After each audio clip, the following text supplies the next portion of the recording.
ये कहानी एक ऐसे जमाने की है जब लोग अपनी अजीजों की यादों को उनकी दी हुई निशानियों से जिंदा रखते थे।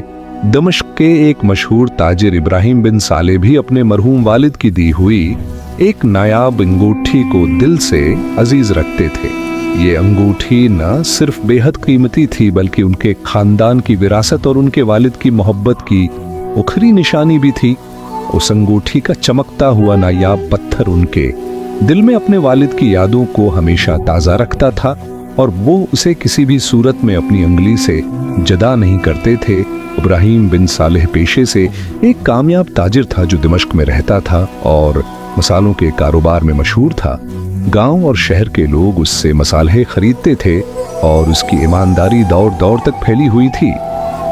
एक दिन इब्राहिम सफर से तकारा आया और दमिश्क के एक मशहूर हम्माम में इराम करने के लिए ठहरे उसे गसल हुआ की जरूरत पड़ी तो उन्होंने अंगूठी उतार कर एक तरफ रखी और गसल करने में मुश्किल हो गया। जब वो बाहर या उसकी नजर अंगूठी पर न पड़ी जिससे उसका दिल ढक से रह गया। फौरा उसने पूरे हमाम में अंगूठी की तलाश शुरू कर देमगर अंगूठी कहीं नहीं मिली और वो परेशान होकर बैठ गया। इब्राहिम ने फौरा हमाम के मुलाजिम से पूछा कि क्या किसी ने अंगूठी देखी तो नहीं। मुलाजिम ने बताया कि जब अब गसल कर रहे थे तो रात का एक ताजिर जाहिद सी दौरान हमाम में आया था और अभी यहाँ से जा चुका है। इसकी बात सुनकर इब्राहिम का दिल दहल गया। उसने फौरा सवाल किया कि जाहिद कहाँ गया। मुलाजिम ने कहा कि वो कल से सुराय में ठहरा था, अभी का पता नहीं कि कहाँ गया। तो उसने फैसला किया कि वो हिरात जाएगा जो अफगानिस्तान में वाक़या एक तारीखी शहर है और काफी दूर भी था। लेकिन बाप की मोहब्बत ने हिरात जाने पर मजबूर कर दिया। उसने अपने कारोबारी मामलात अपने काबिल मुलाजिम के हवाले किए और हिरात की तरफ रवाना हुए। रास्ते में इब्राहिम की हालत खराब हो गई।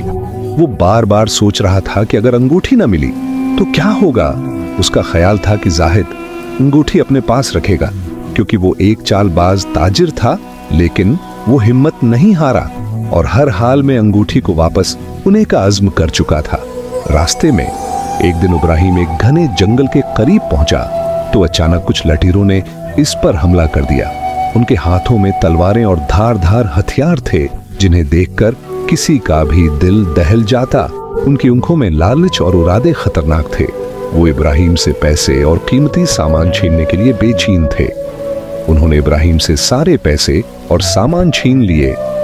लटीरों ने उससे मजीद पैसा निकालने की कोशिश की, लेकिन इब्राहिम ने कहा कि वो गरीब ताजिर है और उसके पास कुछ है नहीं है। उन्होंने उसकी बातों को तस्लीम नहीं किया और उसे कैद कर लिया। इब्राहिम को बीड़ियां डालकर एक छोटे से गांव में कैद कर दिया गया। अब इब्राहिम का दिल देखने वाला था क्योंकि एक तरफ अंगूठी का गम, दूसरी तरफ कारोबार और ऊपर से वो बेचारा गुलाम बनकर इनसे जानवरों की खिदमत का काम लिया जाता था।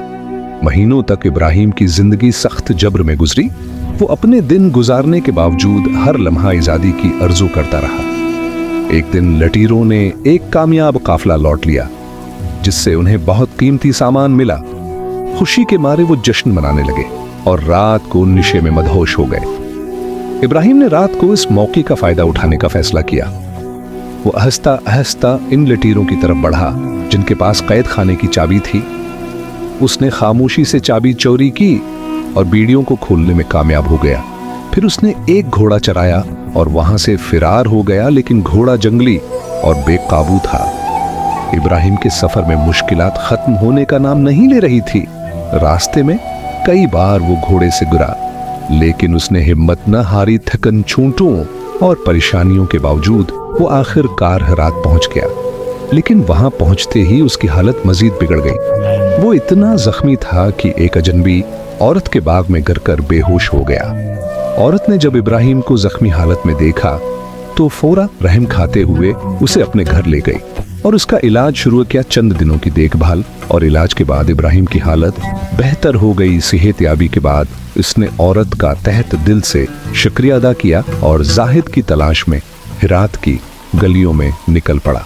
दिल में अंगूठी वापस पाने का इस्म लिए इब्राहिम ने हिरात की गलियों, बाजारों और तवखानों में जाहिद को तलाश करना शुरू किया। हर जगह वो जाहिद के बारे में पूछता, लेकिन कोई उसे न जानता था या कोई वाज़ेह जवाब न देता। कई दिन के मुसलसल तलाश के बाद वो मायूस होकर एक कहवा खाने में जा बैठा, जहां के सुकून में उसने अपनी दुकान को थोड़ा कम करने की कोशिश की। कहवा खाने के मालिक ने जब इब्राहिम को परेशान देखा तो इससे पूछा कि वो किसकी तलाश में है। इब्राहिम ने अपनी सारी कहानी सुनाई, अंगूठी का जिक्र किया और जाहिद के बारे में बताया। मालिक ने गौर से सुना और फिर बताया कि जाहिद यहाँ आ चुका था, लेकिन अब वो कुरहार जा चुका है।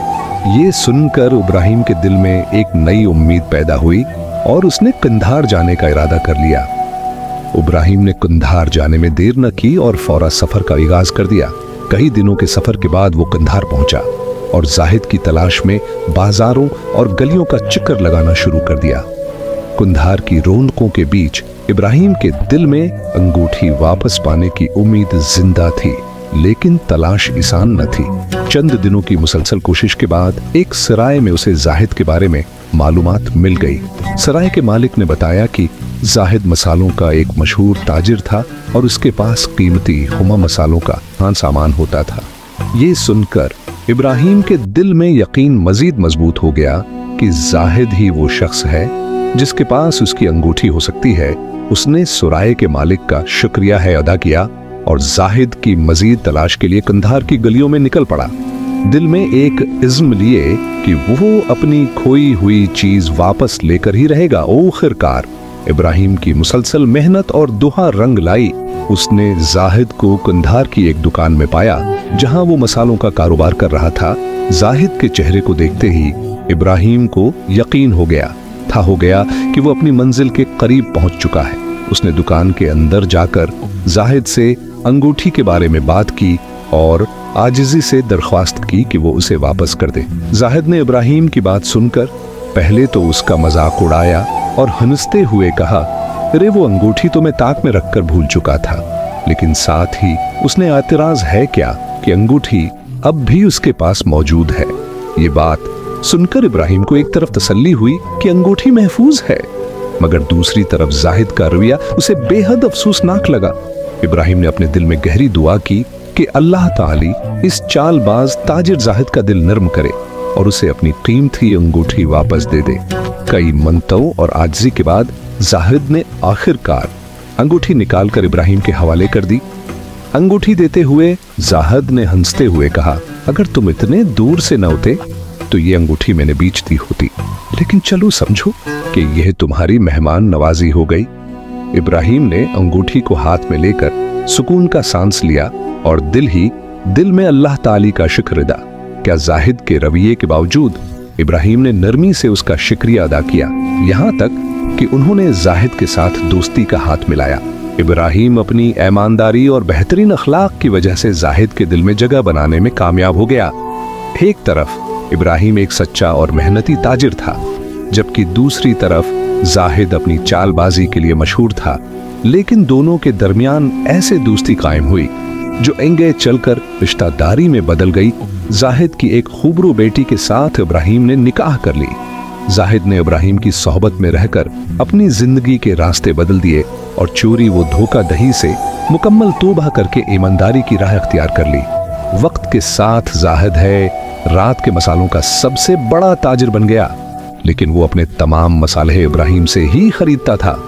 जाहिद के कारोबार ने न सिर्फ उसके शहर में मकबूलियत हासिल थी, बल्कि उसकी वजह से इब्राहिम की तिजारत भी कई गुना बढ़ गई। दोनों की ईमानदारी और शराकत ने न सिर्फ उनके कारोबार को कामयाबी की बुलंदियों तक पहुंचाया, बल्कि दूसरों के लिए भी एक मिसाल कायम की। इस कहानी में हमें बहुत अहम और कीमती नसीहतें मिलती हैं जो जिंदगी को बेहतर बनाने के लिए मशहूर राह हैं। पहला सबक ये है कि अपने बाप दादा के काम वर्से और दिए गए तहाइफ को कभी कमजोर या मामूली न समझो। वो चीजें चाहे मामूली ही क्यों न लगें, आपकी जिंदगी में गैर मामूली तब्दीलियां ला सकती हैं, जैसा कि अब इब्राहिम के लिए उसकी अंगूठी ने साबित किया। दूसरा सबक यह है कि ईमानदारी और खुलूस दिल से किए गए काम हमेशा कामयाबी की राह हमवार करते हैं। अगरचे इब्राहिम एक मामूली ताजिर था, लेकिन अपनी ईमानदारी और मेहनत की वजह से उसने न सिर्फ अपनी खोई हुई अंगूठी वापस पाई, बल्कि अपनी तिजारत को भी कई गुना बढ़ाया। ये बात बिल्कुल सच है कि इंसान को कभी ये नहीं पता होता कि उसकी जिंदगी में उन्हें वाली मुश्किलात और तकलीफें किस तरह उसके लिए फायदे का सबब बनेगी। बाज औकात वो चीज या शख्स जो हमें तकलीफ देता है आखिरकार वही हमारे लिए राहत और सुकून का जरिया बन जाता है। तीसरा और सबसे अहम सबक ये है कि मुश्किलत और परेशानियों में मायूसी नहीं होनी चाहिए, क्योंकि ये अल्लाह ताला की आजमाइश होती है जिसके पीछे हिकमत और फायदे छुपे होते हैं। इब्राहिम की अंगूठी अगर न चोरी होती तो वो जाहिद को कभी सही रास्ते पर न ला पाता और न ही उसकी तिजारत इतनी बढ़ सकती कि हालात तक उसका नाम होता। हर आजमाइश के पीछे तरक्की और कामयाबी का रास्ता जरूर होता है, बशर्ती कि हम सब्र और इस्तिकामत से काम लें। अल्लाह ताला अपने ईमानदार और मुखलिस बंदों को आजमाइशों में जरूर डालता है, लेकिन इस आजमाइश के पीछे हमेशा एक रोशन सुबह छिपी होती है। मुझे यकीन है कि अपने उस कहानी से न सिर्फ लुत्फ उठाया होगा बल्कि जिंदगी के अहम इसबाब भी सीखे होंगे। अगर आप होगा मजीद पुरानी और दिलचस्प कहानियां सुनना चाहते हैं तो हमारे चैनल को लाजमी सब्सक्राइब करके घंटी को जरूर दबाएं और इस वीडियो को लाजमी लाइक करें और हो सके तो अपने दोस्तों के साथ शेयर करें।